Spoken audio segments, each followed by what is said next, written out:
María Cecilia Otoya Villegas es especialista en gestión estratégica y gerencia de proyectos, economista con máster en administración, especialización en mercado y formación en liderazgo y gerencia social, con una experiencia en el sector público, local, regional, nacional e internacional y en empresas nacionales y multinacionales desde hace 29 años.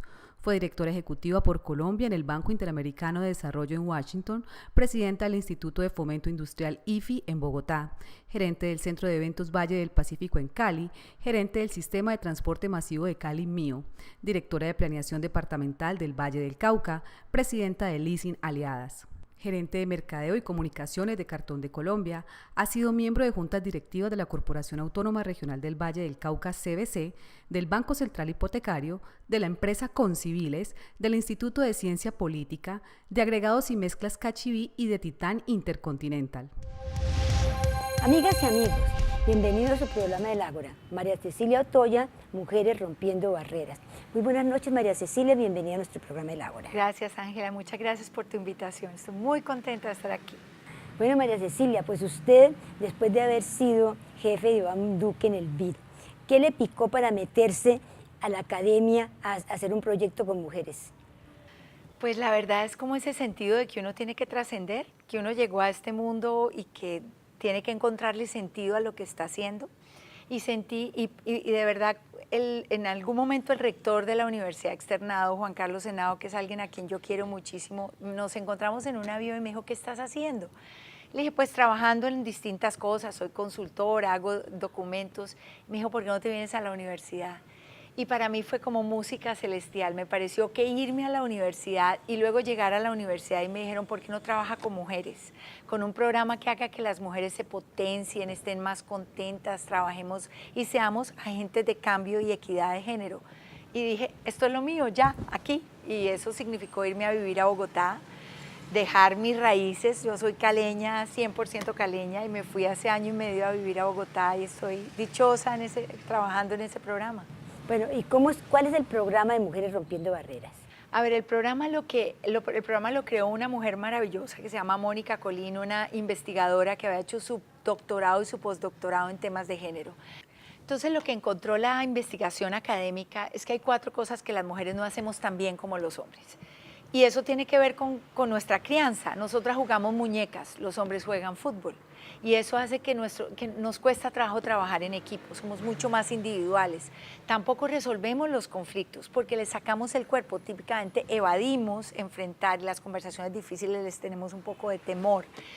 Y tampoco somos muy buenas negociantes para nosotras mismas. También la teoría muestra que somos extraordinarias negociantes cuando se trata de un tercero, de lograr algo para terceros. Y en la comunicación... Es la ética del cuidado, la ética del cuidado que hasta cierto punto impide que las mujeres sobrevivan en este mundo patriarcal. Exacto, qué interesante. Bueno, tú eres una experta en esto, te estoy hablando de lo que tú sabes más que ninguno de nosotros, pero esto, entonces, cuando uno junta la dificultad de trabajar en equipo, de resolver conflictos, de negociar y de comunicarnos efectivamente, entonces la universidad lo que ha encontrado es que si potenciamos a las mujeres dándoles estas herramientas, ayudándoles a mejorar sus competencias en estos temas. Y además le nombramos una mentora a cada estudiante. El año pasado tuvimos 150 personas que se postularon para hacer el programa, trabajamos con 25, las mejores estudiantes de la Facultad de Administración de la Universidad Externado. Y a esas 25 le nombramos una mentora que tenga afinidad con ella. ¿Cuál es el concepto de la mentora, que es muy lindo? El concepto es que en este mundo de millennials, que las relaciones son tan frágiles, tan fugaces, tan pasajeras, ya la oportunidad que tuvimos personas como de mi edad y la tuya, en donde teníamos modelos que seguir, personas de quien aprender, se ha ido terminando. Razón por la cual tener una mentora termina siendo muy importante para la alumna, porque puede compartir con ella durante 6 meses que dura el programa, consultar, preguntar, aprender. Y eso es el segundo pilar. El tercero es que se propicie la creación de red, que tejan la red, que las mujeres no nos sintamos solas, nos sintamos acompañadas, respaldadas y aprendamos a cooperar y no a competir, que es lo que típicamente hacemos. Entonces este programa, esos son los 3 pilares del programa que tengo la responsabilidad de manejar en el externado. Porque una de las cosas, por ejemplo, que tiene que ver con las mentoras, también tiene que ver con el instinto materno, con el hecho de que no, es decir, yo creo que para los hombres tener un mentor no es tan importante como para las mujeres, porque las mujeres tienen ese instinto materno y yo creo que las mentoras pueden ayudar a las mujeres precisamente por ese mismo instinto. Sí se va creando, nunca lo había pensado de esa manera, pero lo identificas perfecto, se crea una relación de una camaradería que no es solamente de colegaje profesional, sino de afecto personal y de búsqueda de protección de parte de la mayor. Y además que esto sea parte de la carrera de administración de empresas, porque no estamos creando mujeres políticas, que en realidad también es un campo en que las mujeres tienen que llegar y en alguna forma lo han hecho, pero estamos hablando de las mujeres en la empresa privada, en la parte de la administración, en la cual llegan a veces, pero no siempre llegan como debían de llegar, y ahí existen los techos de vidrio. ¿Tú alguna vez sentiste ese techo de vidrio? No, yo he sido, la paradoja de la vida es que estoy trabajando con mujeres ayudándolas a romper el techo de cristal o de vidrio cuando yo nunca lo sentí. Y es interesante que ahora es que reflexiono y me doy cuenta que fui una privilegiada, que mi condición de género en cambio de ser un obstáculo fue un potencializador, tal vez porque en muchos casos era la primera mujer que llegaba. Por ejemplo, estuve de presidente del IFI, en el IFI, el Instituto de Fomento Industrial, que era el banco que apoyaba a las pequeñas empresas y a la industria en Colombia. En 65 años fui la única mujer que fue gerente y presidente del IFI. En el Banco Interamericano de Desarrollo, cuando fui miembro de la Junta Directiva, era la única mujer de 14 países que estaban representados en la Junta, yo era la única mujer. Entonces ha sido interesante porque si bien no he sufrido el género, al ser beneficiada por él, me ha invitado a una reflexión sobre cómo puedo realmente contribuir para que se cierren las brechas salariales, se cierre la brecha de género y muchas mujeres seamos agentes de cambio. Muy importante, y sobre todo es muy importante que una persona que verdaderamente ha tenido el éxito que ha tenido María Cecilia, que pueda llegar a sentir que puede ayudar a otras mujeres. Porque mire el caso, por ejemplo, interesante de Margaret Thatcher. Margaret Thatcher siempre dijo que ella no le debía nada a las mujeres y que no tenía nada que hacer por ellas. Eso a veces pasa, pero mire qué interesante este caso. Bueno, vamos a hacer una pausa para comercial y ya regresamos.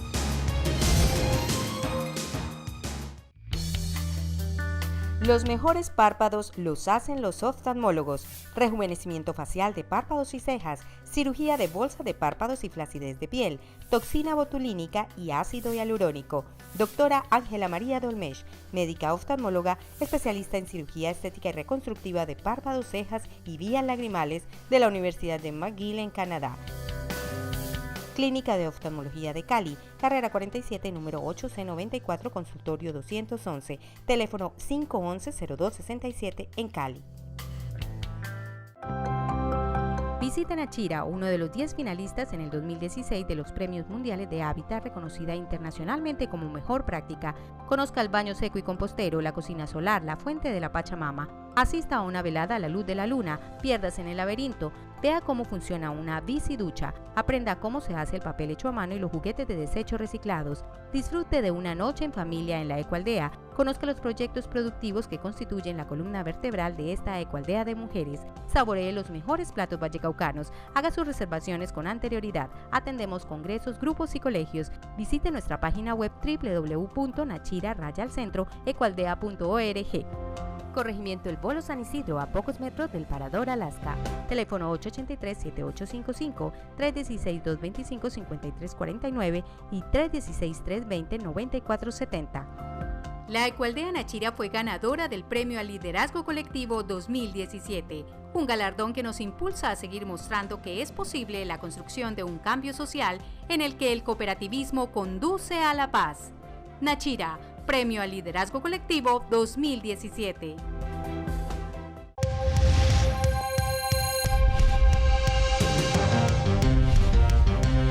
Continuamos en el Ágora, un lugar de encuentro. María Cecilia Otoya, Mujeres Rompiendo Barreras. María Cecilia, ¿cómo fue su paso por la administración pública? Ángela, la más maravillosa, yo tengo el recuerdo más interesante de todos. El paso por la administración pública empezó con un paso fugaz, literalmente, como secretaria de planeación del departamento, trabajando con el escritor Gustavo Álvarez Gardiazabal. Fue una experiencia de un mes, porque estuve allí y en eso apareció la oportunidad estaban buscando un gerente para el Metro de Cali. Y yo me acuerdo que le dije en ese momento al gobernador Gustavo Álvarez, le dije, a mí me encantaría, ese sería un sueño, ¿por qué no me apoya? Y él me dijo, ¿te me vas a ir? Le dije, por favor, me encantaría. Y ahí se dio un proceso pues que tomó un tiempo porque significó unirse tanto el alcalde como el gobernador. En ese momento el alcalde era Ricardo Cobo, y ambos proponer mi nombre ante el gobierno nacional, y el gobierno tenía que escoger 3 ministros, eran del comité de selección. Bueno, empecé la historia del metro y me enamoré de lo público, me enamoré de poder servirle a mi comunidad, me enamoré del sueño que tenía de que las personas de Agua Blanca, en vez de demorarse 2 horas para llegar a su sitio de trabajo, se demoraran 30 minutos, como era lo que estaba previsto. Para los televidentes aclaro que no era el sistema de buses que existe hoy, sino era un tren liviano aprovechando los rieles del ferrocarril y solo una parte subterránea en el centro de la ciudad. Y fue una experiencia maravillosa, fue una experiencia interesante conocer al Consejo de Cali. Aprendí a respetar profundamente a cada concejal, entender su lógica. A los políticos. A los políticos, exactamente. Fue como una reivindicación dentro de mi mirada de un mundo que yo no había conocido, que típicamente había juzgado y tal vez descalificado, para sorprenderme de encontrar gente trabajadora, seria, que conocía la ciudad, que quería cambiar a Cali. Entonces ese fue un paso muy interesante, creo que de mis cargos públicos fue el que más disfruté porque era mi ciudad y era ayudarle a mi gente. ¿Y cómo ves tú, por ejemplo, ahora que hablamos del metro, el desarrollo que tomó el metro posteriormente, es decir, el mío? Pues es muy triste porque hoy tenemos un sistema desfinanciado, hoy tenemos un sistema que nunca se pensó de esa manera. Yo me pregunto de verdad y con franqueza si tomamos una decisión adecuada habiendo abandonado el sistema rígido que era el sistema sobre el tren liviano y pasándonos al de buses. Porque el de buses tiene un problema que el otro no tiene, es que es flexible. Es que puede cambiar la ruta, es que puede incumplir los horarios. Cuando cuando uno adopta un tren ligero, estructura ciudad, organiza también la cultura ciudadana, que es lo que ha sucedido en el metro de Medellín, por ejemplo, versus el esquema de Transmilenio en Bogotá. Entonces le duele a uno ver que hoy los caleños no se sienten pues tan adecuadamente atendidos como hubiéramos querido que se diera, y que las empresas que ofrecen el servicio siguen teniendo dificultades porque no hay los pasajeros que necesitamos para el equilibrio financiero. Bueno, y entonces, ¿y cómo te fuiste del metro? Me fui porque en ese momento fue una experiencia también interesante. En ese momento quien era mi esposo fue gobernador encargado, entonces la responsabilidad era ser primera dama, digamos, acompañarlo en ese reto que también fue muy interesante. Entonces decidimos concentrarnos en un reto, y ese reto fue que encontramos que los niños de Buenaventura, los niños de raza negra, no de Buenaventura sino del litoral pacífico, tenían una alta tendencia a hacer glaucoma, y por la presión alta de sus padres, circunstancia muy genética de la raza negra. Y el glaucoma es de los males más fácilmente identificables, pero que también, si no se identifica, es causal de ceguera. Entonces, en ese momento, con el Instituto de Ciegos y Sordos nos propusimos hacer un hospital en Buenaventura que hoy existe, y que gracias al esfuerzo que se hizo en ese momento con una mujer maravillosa, Doris Botero, que manejaba el instituto, construimos el hospital de Buenaventura. Entonces eso fue maravilloso. Pero estando allí, hubo la primera mesa de donantes. Era la primera vez que Colombia le pedía al mundo que reconociera su corresponsabilidad. Y el gobierno nacional me permitió asistir a la mesa de donantes, en donde estábamos consiguiendo recursos para Valle en Paz. Conseguimos los recursos, yo regresé a Bogotá a darle las gracias al presidente por esta oportunidad para el Valle del Cauca. Me dijo, la necesito.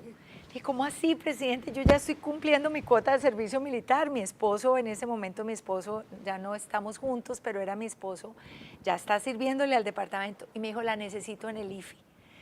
El IFI era el Instituto de Fomento Industrial en el momento más crítico de Colombia, en el 99, que fue el único año que se redujo, que tuvimos una depresión económica, o sea, una recesión, perdón. Entonces todas las industrias estaban en crisis. Yo le dije, no, presidente, y me dijo, le he ofrecido el cargo a mucha gente y todo el mundo me ha dicho que no. Entonces le dije, yo sí, lo acompaño, lo apoyo. Sentí como el llamado de servicio y de la gestión pública. Y en el IFI estuve un tiempo hasta que luego él me pidió que fuera la representante de Colombia en el Banco Interamericano de Desarrollo, que fue cuando tuve el honor de ser, en ese momento era un colaborador mío y es hoy el presidente de Colombia. Iván Duque trabajó literalmente conmigo en Washington. ¡Qué maravilla! Bueno, ¿y ese fue su último puesto público? Ese fue mi último cargo público. Ah, bueno, pues que fue una carrera verdaderamente muy importante. ¿Y qué dirías tú de Iván Duque hoy como presidente? ¿Tú lo visualizabas como presidente en ese momento? Era difícil hacerlo porque esto pasó hace literalmente 18 años. Y lo que sí era evidente era su juicio, su interés, su profesionalismo, su capacidad académica, su interés de verdad de entender los temas sobre los que nos teníamos que pronunciar. El papel que teníamos los dos era intervenir en la junta directiva del banco y opinar sobre el proyecto que estaba llevando Argentina de educación, Brasil de salud, cualquiera de los países de América Latina que solicitaban créditos al banco. Siempre fue sorprendente para mí encontrar una persona tan rica en conocimiento, tan interesado en aportar desde lo académico, tan juicioso. Que fuera a ser el presidente de Colombia. Él nunca me confesó que ese era su interés, pero después que he vuelto a encontrarme con su familia y su gente, pues nos cuentan, y cuando leemos las entrevistas, que ese sí fue su sueño desde pequeño, pero me encanta saber que lo tenemos de presidente de Colombia. No, pues verdaderamente es una maravilla que tengamos una persona, no solamente que ha tenido una carrera tan importante en la parte pública, que además conoció a nuestro presidente cuando todavía a lo mejor ni siquiera soñaba en serlo, y lo mejor de todo es que ha decidido ahora trabajar con mujeres. Vamos a hacer una pausa para comercial y ya regresamos.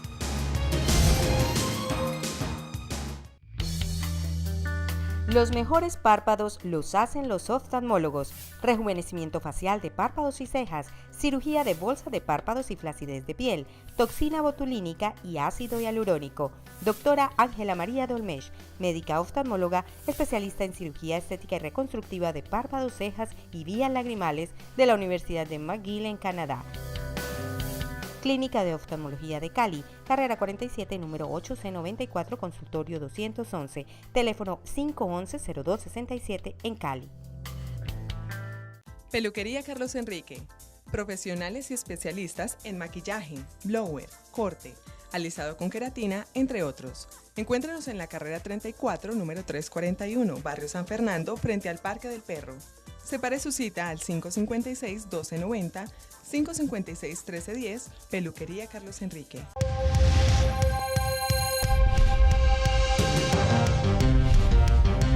Continuamos en el Ágora, un lugar de encuentro. María Cecilia Otoya, Mujeres Rompiendo Barreras. Ahora vamos a cambiar los papeles, María Cecilia. Tú me vas a hacer una pregunta. Me encanta, pero yo no debería hacer una sola, tengo todas por hacer. Además porque estoy feliz de estar con una mujer que es pues un ejemplo y una profesora en todos estos temas. Entonces, ¿por qué no nos cuentas y le cuentas a los televidentes cómo fue tu proceso de tener un doctorado en temas de género? ¿Cómo lo lograste? Bueno, eso verdaderamente fue algo bastante largo y igual, ¿qué diría yo? Yo empecé en la Federación Internacional de Abogadas como presidenta mundial de la Federación Internacional de Abogadas. Fueron mis primeros pasos, digamos, en lo que tenía que ver con género. Y yo hice una maestría en Inglaterra sobre los protocolos de Ginebra. Y entre esos estaba mi tesis, fue sobre las FARC. Pues mi profesor de política le pareció que eso era súper interesante y entonces el doctorado, que era a distancia, escogieron algunos alumnos, me escogió a mí y me dijo, Regio, usted puede hacer un doctorado sobre las FARC. Y naturalmente él se convertiría en la persona más famosa del mundo porque nadie sabía nada de las FARC. Entonces yo regresé a Colombia con la idea de que sí iba a hacer un doctorado sobre las FARC, pero resulta que cuando yo vine acá, pues no, pues acaban de secuestrar a Ingrid Betancourt y doctorado sobre las FARC, pues váyase al monte y no vuelva, ¿no? Entonces era como eso, pero entonces yo ya había empezado a trabajar con mujeres. Entonces yo dije, no, yo voy a hacer mi tesis sobre mujeres. Regresé a Inglaterra y le conté eso a mi tutor y le dije, y me dijo, bueno, pues yo no sé mucho de eso, pero está bien, haga su doctorado sobre mujeres. Entonces empecé yo a escribir y yo cada 6 meses iba a Inglaterra con unos CDs donde yo había escrito mi tesis sobre mujeres. Pasaron 4 años y entonces me pregunta, me escribe la universidad y me dice, bueno, ¿y usted ya está lista? Sí, yo ya estoy lista. Le preguntan a él, dice, Ángela, no me he presentado ninguna, nada. No. Pero ¿cómo así? ¿Cómo así? ¿Y Si no yo lo había leído? Nunca lo leyó. Dios. Y había venido a Colombia, lo trajimos a Colombia también, pues no hablaba sobre eso, pero hablaba sobre política. Entonces, pues igual, entonces, pues no, pues yo le dije, pues ¿qué hago? Entonces me dice, no, mire, es que yo eso no sé. Y además yo creo que género no es política. Entonces, más bien, pero como yo soy de todos modos tu tutor, entonces yo sugiero que vayas y aprendas género con 2 mujeres extraordinarias en este momento. Una de ellas era Vicky Randall. Vicky Randall había escrito sobre política de género. Entonces, pues sí, yo fui donde Vicky, ella me ayudó y toda esta cosa, pues ahí pasaron otros 4 años, empezamos a escribir la tesis sobre las mujeres en la política en Colombia, escogí 3 personas y luego, entonces ya vuelvo yo donde mi tutor y me dice, ¿sabes qué? Yo creo que mejor concluye sobre democracia. Digo, pero si yo he escrito sobre mujeres, ¿cómo voy a concluir sobre democracia? Me dice, pues sí, yo creo que es mejor. Entonces yo cojo y escribo mi tesis y concluyo sobre democracia y entonces se lo llevo y entonces me pone examinadoras a las 2 mujeres que me habían ayudado. Entonces yo llego donde ellas con mi tesis, pues escrita sobre las mujeres en la política en Colombia, con toda la parte de género, y entonces llega y me dicen, pero es que, ¿qué te pasó? ¿Cómo así que vas a concluir sobre democracia? Entonces le dije, pues eso fue lo que me dijo George. Me dice, no, yo creo que en este momento nosotros nos encargamos de ti. Mira, vamos otra vez a escribir lo que ya habías escrito y olvídate de George. Entonces tomamos otros 3 años. Entonces para esto ya iban 16 años. Entonces yo creo que yo casi cumplo el Guinness Book of Records en la persona que ha tomado más tiempo en hacer un doctorado y un doctorado sobre género. Entonces así fue como yo finalmente terminé mi doctorado.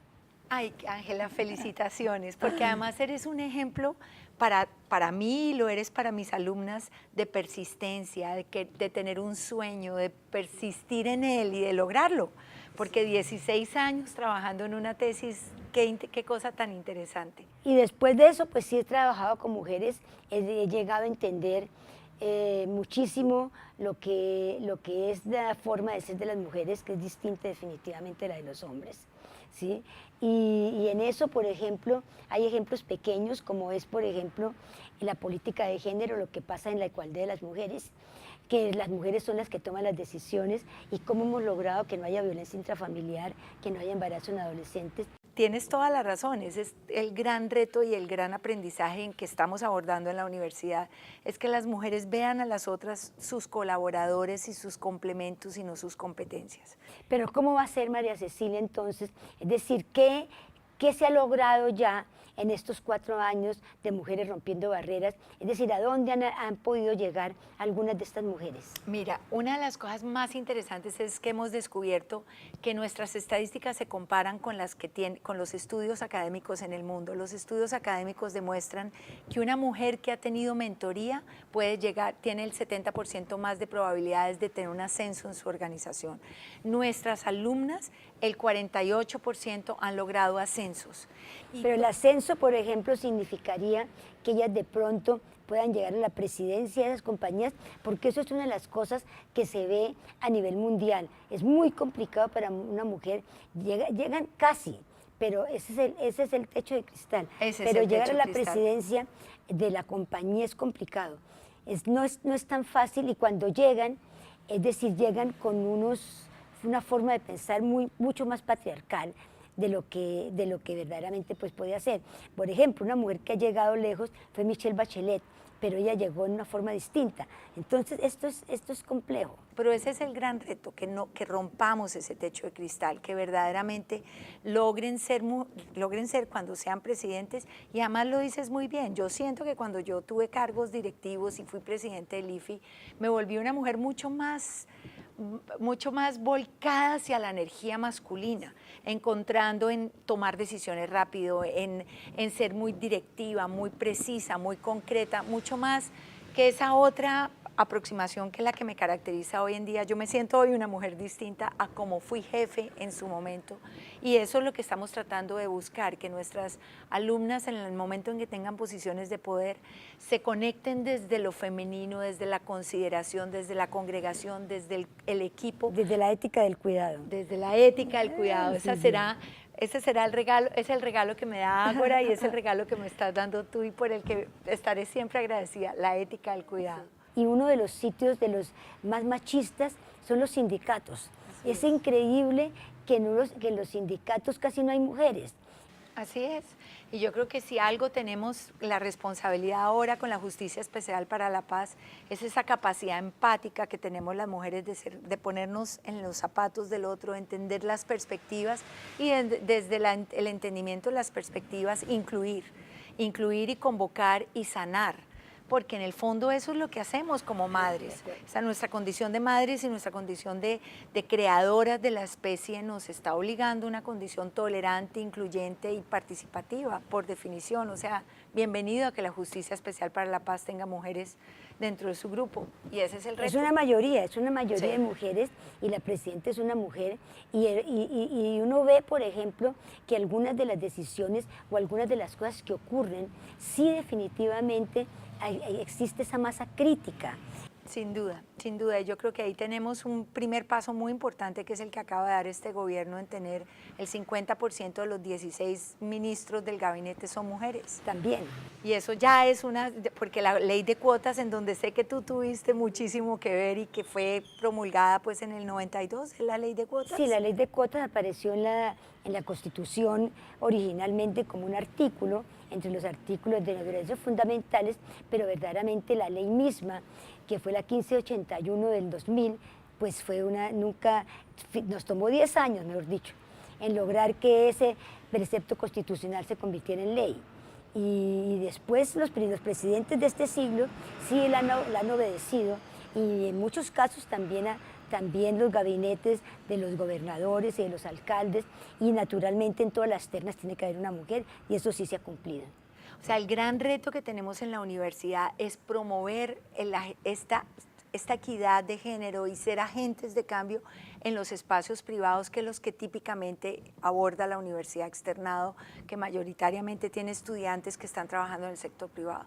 Porque tenemos que permear de esa buena práctica en donde tú tuviste tanto que ver y todas las mujeres nos hemos beneficiado de eso, para que realmente el espacio público sea un modelo para que el privado lo adopte, lo aplique y lo ejecute. Creo que tenemos que abogar para que las mujeres en el Congreso traten de pasar una ley que tenga que ver con la obligatoriedad de las compañías privadas de tener mujeres en sus juntas directivas. Sí, no, y es muy interesante. Yo he tenido el privilegio hoy de ser la única mujer de una junta directiva de un consejo de familia, de un grupo de empresarios que tienen unas empresas muy importantes y significativas para el país. Y ellos me buscaron por ser mujer, precisamente desde el reconocimiento de género, de que en la diversidad iba a haber un beneficio y de que las mujeres teníamos una sensibilidad distinta para abordar ciertos temas, para ponerlos. Y yo me siento muy honrada de ejercer como mujer una labor profesional que es a la que me han invitado, que es ser miembro de un consejo de familias donde todos son hombres. Entonces es muy interesante la experiencia. Muchas felicitaciones, María Decilia. Ha sido rico esta charla. Verdaderamente que, bueno, hay personas que siempre le quedan a uno en el corazón, y esa definitivamente es María Decilia Otoya. Muchísimas gracias, María C., por habernos acompañado en este programa. Con mucho gusto, Ángela. Muchas gracias a los televidentes que vieron el programa y que nos tuvieron paciencia en esta charla de mujeres. Gracias. Gracias, María C., y a usted muy buenas noches, y continúen en su canal Telepacífico.